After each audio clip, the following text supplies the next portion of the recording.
Hello കൂട്ടുകാരി, എല്ലാവർക്കും നമസ്കാരം. നമ്മുടെ 5ാം ക്ലാസ്സിലെ മലയാളം പാഠപുസ്തകത്തിലെ ആദ്യ പാഠമായ മണ്ണിൻ്റെ കിനാവുകൾ എന്ന പാഠഭാഗത്തിൻ്റെ ആദ്യ ഭാഗം നമ്മൾ കഴിഞ്ഞ വീഡിയോയിൽ കണ്ടു കഴിഞ്ഞു. മണ്ണിൻ്റെയും പ്രകൃതിയുടെയും സ്നേഹവും സന്ദേശവും ഉൾക്കൊള്ളുന്ന ആ മനോഹരമായ കവിതയുടെ ബാക്കി ഭാഗങ്ങളും അതിലെ ആശയങ്ങളും പ്രധാനപ്പെട്ട ചോദ്യങ്ങളും പ്രവർത്തനങ്ങളും ഉൾപ്പെടുത്തിക്കൊണ്ടുള്ള 2ാമത്തെ ഭാഗമാണ് നമ്മൾ ഇന്നത്തെ വീഡിയോയിൽ ചെയ്യുന്നത്. കഴിഞ്ഞ വീഡിയോയിൽ നമ്മൾ ഓർത്തു ചൊല്ലാം പേജ് നമ്പർ 10 പ്രവർത്തനമായിരുന്നു ചെയ്തു നിർത്തിയിരുന്നത്. ഇനി അടുത്ത പ്രവർത്തനത്തിലേക്കാണ് കിടക്കുന്നത്. പ്രവർത്തനത്തിൻ്റെ പേര് പൂക്കളോടൊപ്പം. ചോദ്യം ഒന്ന് വായിക്കാം. പൂക്കൾ മണ്ണിൻ്റെ ഓമൽ കിനാവുകൾ, പൂക്കൾ ജീവൻ്റെ പ്രേമപ്രതീക്ഷകൾ. പൂക്കളെക്കുറിച്ച് കവിതയിൽ പൊതുവായി പറയുന്ന കാര്യങ്ങൾ കണ്ടെത്തി എഴുതുക എന്നതായിരുന്നു ചോദ്യം. അപ്പോൾ അതിൻ്റെ ആൻസറായിട്ട് വരുന്നത് എന്താവാം? ഒന്ന് ഓർത്ത് നോക്കിയേ. ഈ ഭൂമിയിൽ ഒട്ടേറെ പൂക്കളുണ്ട്. ഈ പൂക്കളെയെല്ലാം ഭൂമിയുടെ മക്കളായിട്ടാണ് കവി പറഞ്ഞിരിക്കുന്നത്. സദാസമയം ആകാശത്തേക്ക് നോക്കി വിരിഞ്ഞു നിൽക്കുന്നത് കൊണ്ട് തന്നെ പൂക്കളുടെ കണ്ണുകളിൽ നീലാകാശം തെളിഞ്ഞു കാണാമെന്ന് കവി പറയുന്നു. അലങ്കാരത്തിനായി നമ്മൾ മാല അണിയുന്നത് പോലെ തന്നെ പൂക്കൾക്ക് അവയുടെ ഇതളുകളിൽ പറ്റി നിൽക്കുന്ന ജലഗണങ്ങൾ എപ്പോഴും അലങ്കാരമാണെന്ന് കവി പറഞ്ഞിരിക്കുന്നു. ഈ പൂക്കളെല്ലാം തന്നെ ഏത് ചൂടിലും വാടാതെ നിൽക്കുന്നവരാണ്. അതുപോലെ തന്നെ രാത്രിയെയോ ഇരുട്ടിനെയോ അവർക്ക് പേടിയില്ല. ഏതിരട്ടിലും പൂക്കൾ ചിരിക്കുന്നത് കൊണ്ടാണ് കാണാൻ സാധിക്കുന്നത്. ഇതാണ് ഇതിൻ്റെ ആൻസറായിട്ട് വരുന്നത്. ഇനി അടുത്ത ചോദ്യത്തിലേക്ക് കടക്കാം. അടുത്ത ചോദ്യമാണ്. ഇനി നമുക്ക് അടുത്ത ചോദ്യം നോക്കാം. ചോദ്യത്തിൻ്റെ ഹെഡിങ് പൂക്കളും നമ്മളും. ചോദ്യം വായിക്കാം. നീലമാന മിഴികളുള്ളവർ, നേർക്കിണങ്ങളിൽ മാല ചാർത്തുന്നവർ, ഏത് ചൂടിലും വാടാതെ നിവർന്ന് ഏതിരട്ടിലും മന്ദഹസിപ്പവർ. ഈ വരികളിൽ പൂക്കളുടെ സവിശേഷതകൾക്കൊപ്പം മറ്റെന്തെല്ലാം കാര്യങ്ങളാണ് പറയാനുള്ളത്? ചർച്ച ചെയ്ത് കുറിപ്പ് തയ്യാറാക്കൂ എന്നാണ് ചോദ്യം. നമുക്ക് ഉത്തരത്തിലേക്ക് പോകാം. വി മധുസൂദൻ നായരുടെ മനോഹരമായൊരു കവിതയാണ് മണ്ണിൻ്റെ കിനാവുകൾ. പൂക്കളുടെ മനോഹാരിതയെയും സവിശേഷതകളെയും കുറിച്ചാണ് കവിതയിൽ പറയുന്നത്. കവിതയുടെ അവസാന ഭാഗങ്ങളിൽ പൂക്കളുടെ സവിശേഷതകളെക്കുറിച്ചാണ് കവി പറഞ്ഞിരിക്കുന്നത്. പൂക്കളെ ഭൂമിയുടെ മക്കളായാണ് കവി വർണ്ണിക്കുന്നത്. ദിവസവും ഒരുപാട് പൂക്കൾ മണ്ണിലേക്ക് പിറന്നു വീഴുന്നു. ഭൂമിയിൽ പിറന്നതിന് ശേഷം കണ്ണുകൾ തുറക്കുമ്പോൾ തൊട്ട് അവരുടെ കണ്ണുകൾ പ്രതിഫലിക്കുന്നത് വിശാലമായ നീലാകാശമാണ്. കണ്ണുകൾ അടയുന്നത് വരെ അവരുടെ കാഴ്ച അതുതന്നെ. ഇതളുകളിൽ പതിയുന്ന ഓരോ വെള്ളത്തുള്ളികളെയും കോർത്ത് അവർ മാലയായി ധരിക്കുന്നു. വെള്ളത്തുള്ളികൾ തട്ടുമ്പോഴുള്ള പൂക്കളുടെ ആഹ്ലാദത്തെയാണ് കവി ഇവിടെ സൂചിപ്പിക്കുന്നത്.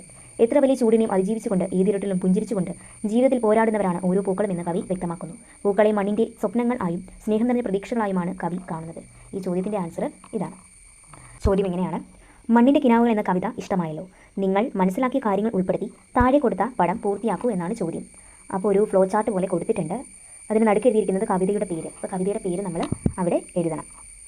പിന്നെ കൊടുത്തിരിക്കുന്നതാണ് നിങ്ങൾക്ക് ഇഷ്ടപ്പെട്ട വരികൾ, കവിയെക്കുറിച്ച്, സമാന ആശയമുള്ള മറ്റു കവിതയിലെ വരികൾ, സവിശേഷ പദങ്ങളും പ്രയോഗങ്ങളും, പ്രധാന ആശയങ്ങൾ ഇവയൊക്കെ ഉൾപ്പെടുത്തി വേണം നമ്മൾ ആസ്വാദനക്കുറിപ്പ് എഴുതാൻ. മനോപടത്തിൻ്റെ സഹായത്തോടെ ആസ്വാദനക്കുറിപ്പ് തയ്യാറാക്കുക.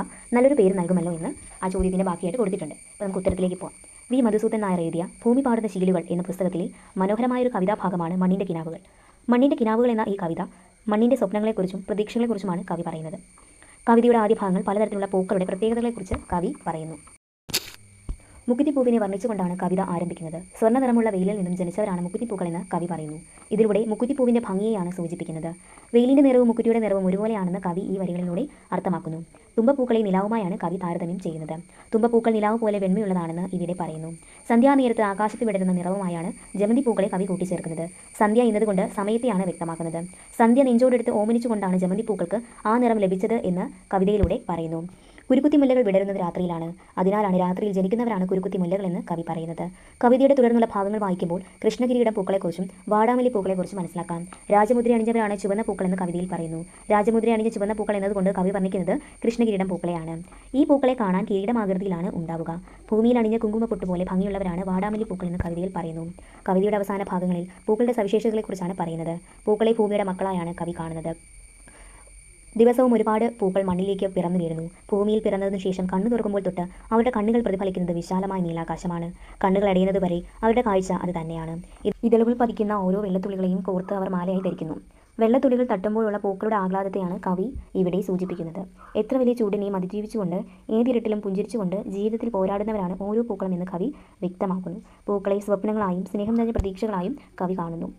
ഏത് ചൂടിലും വാടാതെ നിൽപ്പവർ, ഏതിരട്ടിലും മന്ദഹസിപ്പവർ എന്ന വരികളാണ് എനിക്ക് കവിതയിലേറെ ഇഷ്ടമായത്.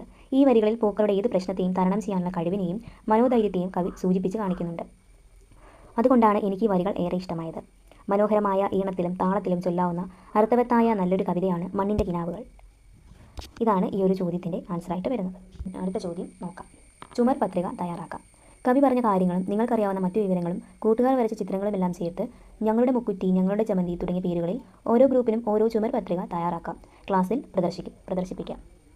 ഇതാണ് ചോദ്യമായിട്ട് വന്നിരിക്കുന്നത്. അപ്പോൾ അതിൻ്റെ ആൻസർ എന്ന് പറഞ്ഞാൽ എങ്ങനെ ആയിരിക്കാം? നമുക്കും പൂക്കളാകാം എന്ന പ്രവർത്തനത്തിൽ നൽകിയിരിക്കുന്ന പൂക്കളുടെ വിവരങ്ങളും നിങ്ങൾ വരച്ച് ചേർത്ത ചിത്രങ്ങളും ഒക്കെ വെച്ച് നമ്മളൊരു ചുമർ പത്രിക പോലെ ക്ലാസ്സിൽ.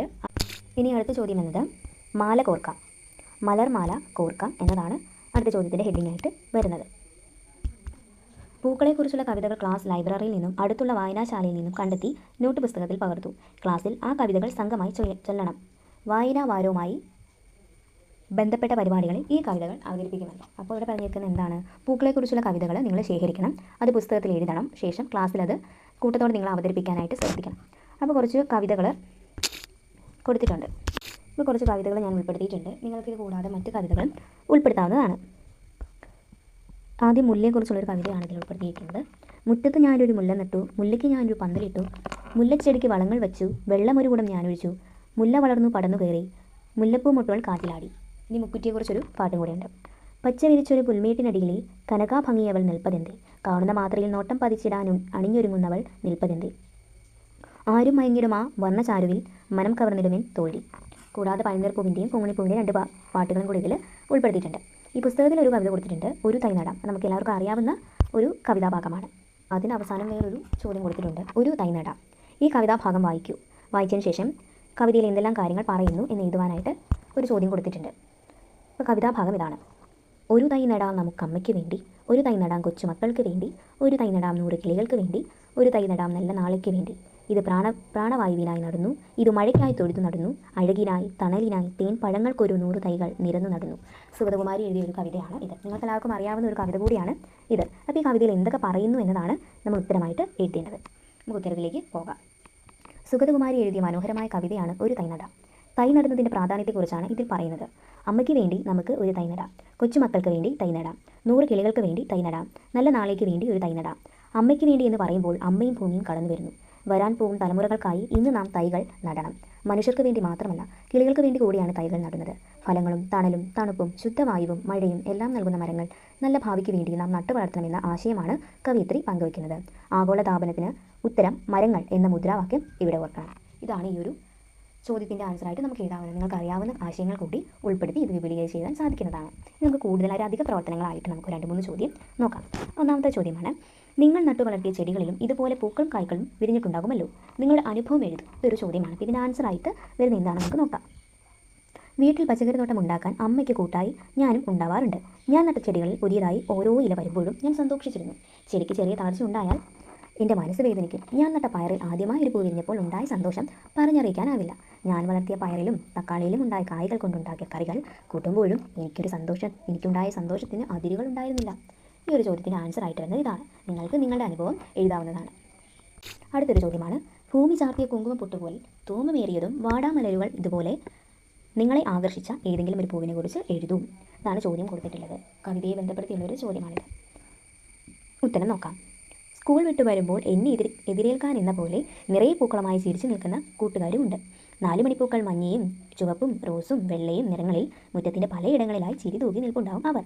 മറ്റു പൂക്കളെല്ലാം രാവിലെ വിടരുമ്പോൾ 4 മണിപ്പൂക്കൾ മയക്കത്തിലായിരിക്കും. വൈകുന്നേരം മറ്റു പൂക്കളെല്ലാം വാടാറാകുമ്പോൾ 4 മണിപ്പൂക്കൾ ഉറക്കത്തിൽ നിന്നിരുന്നേൽക്കും. അഴകോടെ ചിരി തൂകി നിൽക്കും. പല നിറമുള്ള കുഞ്ഞു നക്ഷത്രങ്ങളെപ്പോലെ തോന്നും അവയെ കണ്ടാൽ. അപ്പോൾ ഇതാണ് ഈ ഒരു ചോദ്യത്തിൻ്റെ ആൻസറായിട്ട് വരുന്നത്. അപ്പോൾ നമ്മളുടെ ഈ ഒരു പാഠഭാഗത്തിൻ്റെ പ്രവർത്തനങ്ങളും പാഠഭാഗ വിശദീകരണവും വളരെ കൃത്യമായിട്ട് നമ്മൾ പൂർത്തീകരിച്ചിരിക്കുകയാണ്. ഈ വീഡിയോ നിങ്ങൾക്ക് എന്തായാലും ഉപകാരപ്പെട്ടുവെന്ന് ഞാൻ വിശ്വസിക്കുകയാണ്. അപ്പോൾ അടുത്ത പാഠവുമായിട്ട് നമ്മൾ ഉടനെ വരുന്നതായിരിക്കും. ഈ ഒരു വീഡിയോ ഇഷ്ടപ്പെട്ടെങ്കിൽ ലൈക്ക് ചെയ്യാനും ഷെയർ ചെയ്യാനും സബ്സ്ക്രൈബ് ചെയ്യാനും മറക്കരുതേ. താങ്ക്